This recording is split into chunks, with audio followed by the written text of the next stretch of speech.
বাংলাদেশের 2026-2027 অর্থবছরের বাজেট বিশ্লেষণে আপনাদের স্বাগতম। এই আলোচনায় আমরা প্রস্তাবিত জাতীয় বাজেট, কর নেট সম্প্রসারণের নতুন উদ্যোগ এবং এসব নীতির সামগ্রিক অর্থনৈতিক প্রভাব পর্যালোচনা করব। এই ভিডিওতে 2026-2027 অর্থবছরের বাজেটের অর্থনৈতিক প্রেক্ষাপট ও কাঠামো আলোচনা করা হবে। বিশেষভাবে বাজেটের আকার এবং এর নীতিগত দিকগুলো বিশ্লেষণ করা হবে। প্রস্তাবিত বাজেটের আকার 9,30,000 কোটি টাকা, যা আগের বছরের তুলনায় 1,40,000 কোটি টাকা বেশি। এনবিআরের রাজস্ব লক্ষ্যমাত্রা 6,04,000 কোটি টাকা, যার মধ্যে প্রায় 3 লাখ কোটি টাকা ভ্যাট ও পরোক্ষ কর থেকে আসার পরিকল্পনা রয়েছে। তবে মূল্যস্ফীতি ও তারল্য সংকটের কারণে এই লক্ষ্য অর্জন চ্যালেঞ্জিং হতে পারে। নতুন বাজেটে কর কাঠামোয় কিছু গুরুত্বপূর্ণ পরিবর্তন আনা হয়েছে। খুচরা ব্যবসায়ীদের পণ্যের সরবরাহের ওপর 0.20% উৎসে কর আরোপ করা হয়েছে। ই-কমার্স ও বড় প্রতিষ্ঠানের কমিশনের ওপর ভ্যাট বাড়িয়ে 15% করার প্রস্তাব রয়েছে। পাশাপাশি 4 কোটি টাকার বেশি সম্পদের ক্ষেত্রে সারচার্জের পরিবর্তে নতুন সরাসরি সম্পদ কর চালুর পরিকল্পনা করা হয়েছে।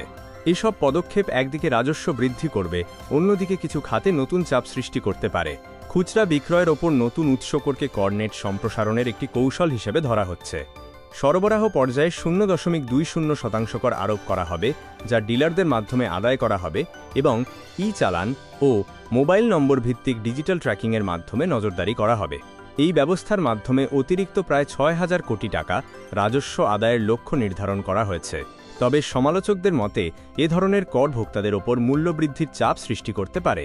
ব্যবসায়ীরা ই-কমার্স কমিশনের ওপর ভ্যাট 5% থেকে 15% করার প্রস্তাবের তীব্র বিরোধিতা করেছেন।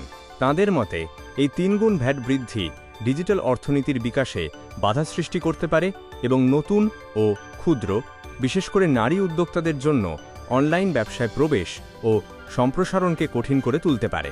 প্রস্তাবিত বাজেটে কর ও ভ্যাট হারের উল্লেখযোগ্য বৃদ্ধি দেখা যাচ্ছে। ই-কমার্স কমিশনের ওপর ভ্যাট 5% থেকে বাড়িয়ে 15% করার প্রস্তাব রয়েছে। একই সঙ্গে অফশোর ঋণের সুদের ওপর 20% কর আরোপের প্রস্তাব করা হয়েছে। এই ধরনের বড় ধরনের কর বৃদ্ধি দেশীয় বাজার এবং বিদেশি বিনিয়োগ উভয়ের ওপর নেতিবাচক প্রভাব ফেলতে পারে বলে আশঙ্কা করা হচ্ছে। সরকার কর ফাঁকি কমাতে বাংলাদেশ ব্যাংক ও এনবিআরের সিস্টেম একীভূত করে ব্যাংক লেনদেন স্বয়ংক্রিয়ভাবে আয়কর রিটার্নের সঙ্গে যুক্ত করার পরিকল্পনা করেছে। এতে কর আদায় বাড়লেও ছোট আমানতকারীদের মধ্যে উদ্বেগ তৈরি হতে পারে। পাশাপাশি 4 কোটি টাকার বেশি সম্পদের ওপর সারচার্জের পরিবর্তে 0.25% থেকে 1% পর্যন্ত সরাসরি সম্পদ কর আরোপের প্রস্তাব করা হয়েছে। বাজেটে বিলাসবহুল গাড়ি ও বিদেশি ঋণের ওপর কর আরও কঠোর করা হয়েছে। পিনেজতারি সিসির বেশি গাড়ির ক্ষেত্রে অগ্রিম আয়কর 2 লাখ টাকা থেকে বাড়িয়ে 5 লাখ টাকা করা হয়েছে। অফশোর ঋণের সুদের কর সুবিধা তুলে দেওয়ায় এখন সুদের ওপর প্রায় 10% কর আরোপ হবে। ব্যবসায়ীদের মতে ঘন ঘন নীতিগত পরিবর্তন বিনিয়োগের দীর্ঘমেয়াদী স্থিতিশীলতায় ঝুঁকি তৈরি করতে পারে। কর ও ভ্যাট সংস্কারের রোডম্যাপ 4 ধাপে সাজানো হয়েছে। প্রথম ধাপে এনবিআরকে পুরোপুরি অটোমেশনের সঙ্গে ব্যাংকিং ডেটা যুক্ত করে স্বয়ংক্রিয় রিটার্ন ব্যবস্থা চালু করা হবে। দ্বিতীয় ধাপে গ্রামীণ ক্ষুদ্র ব্যবসার জন্য ন্যূনতম 1,000 টাকা নির্দিষ্ট ভ্যাট নির্ধারণে জরিপ করা হবে। তৃতীয় ধাপে ডিলার ভিত্তিক ট্র্যাকিং, মোবাইল ওয়ালেট ও SMS মনিটরিং চালু করা হবে।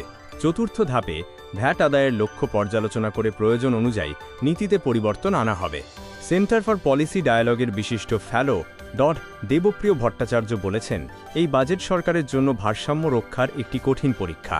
তার মতে সামষ্টিক অর্থনীতিকে স্থিতিশীল করতে আগামী বাজেটে মূল্যস্ফীতি নিয়ন্ত্রণই হওয়া উচিত প্রধান অগ্রাধিকার।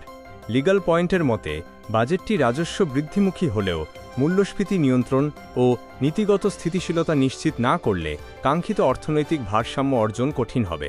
আমাদের লক্ষ্য একটি ভারসাম্যপূর্ণ ও টেকসই কর ব্যবস্থা গড়ে তোলা, যা দেশের অর্থনৈতিক নীতিকে আরও এগিয়ে নেবে। ভিডিওটি দেখার জন্য ধন্যবাদ।